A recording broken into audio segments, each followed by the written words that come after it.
Let me start with an uncomfortable observation.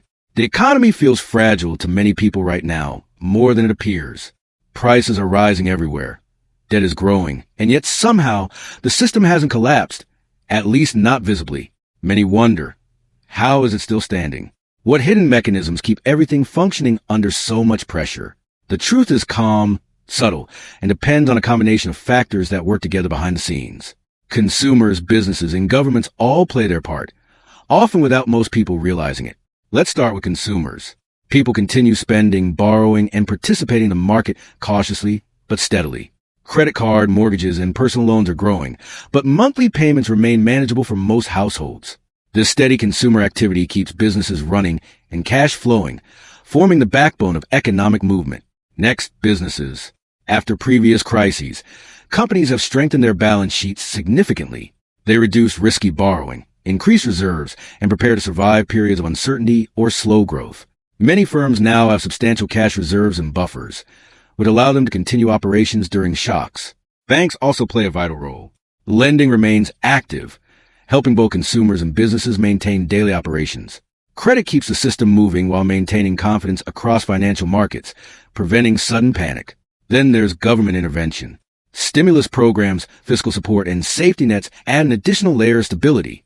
Without these measures, many fragile parts of the economy would feel far riskier than they do now. These three factors combine to delay the visible consequences of high debt, rising costs, and market pressures.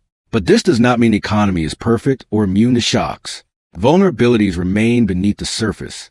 High levels of debt, inflation pressures, and global uncertainties could still trigger challenges unexpectedly. Confidence is a key factor. As long as people trust the system, even fragile parts continue functioning. Even small cracks do not immediately cause collapse, because liquidity and planning cushion the blow. Banks continue lending, keeping money flowing where it is needed most to maintain stability. Consumers are still spending, even cautiously, which sustains businesses, jobs, and markets. Governments maintain fiscal support, helping prevent sudden disruptions in key economic sectors. This delicate balance allows the economy to keep operating, despite visible stress and rising debt levels. Think of it like a bridge. The structure is wear, but reinforcements and ongoing support prevent collapse. The economy is held up by confidence, consistent spending, and careful financial management across multiple sectors. Debt exists, costs rise, and crises are possible, but timing, cash flow, and careful oversight matter. Unexpected shocks can create fear, but coordinated support delays real damage significantly. This is why headlines may feel alarming, yet nothing collapses overnight. Perception is not always reality. Stability is often more psychological than physical. Trust in banks, governments, and spending patterns matters immensely. Companies act cautiously, building reserves and reducing risk to prevent potential downturns. Consumers adjust their spending gradually, often influenced by perceived safety and social norms.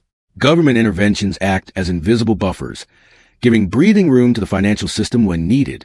The result is delayed reaction. Problems exist but are absorbed slowly over time rather than collapsing immediately. Even high debt levels aren't catastrophic immediately if confidence and liquidity remain intact. So why hasn't the economy collapsed yet? Because the system adapts continuously to prevent instant failure. Cash flow, liquidity, and coordinated spending prevent sudden breakdowns, even under high pressure. Even fragile components, such as individual households or smaller businesses, are supported indirectly by the broader system. Banks, government programs, and large corporations provide an invisible yet essential layer of stability. This interconnected support explains why crises rarely result in instant, dramatic collapse. It's also why fear often feels bigger than the actual economic risk at a given moment. Surface problems exist, but the underlying mechanisms and coordinated efforts hold things together. Confidence, cash flow, and liquidity are the real safety nets, not headlines or sensational reporting. The economy remains resilient, not because it is perfect, but because it continuously adapts to changing pressures. That's why, for now, despite debt, inflation, and global pressures, the system continues to function. Understanding this balance helps you see the economy clearly. Calm, analytical insight, not panic, is the key.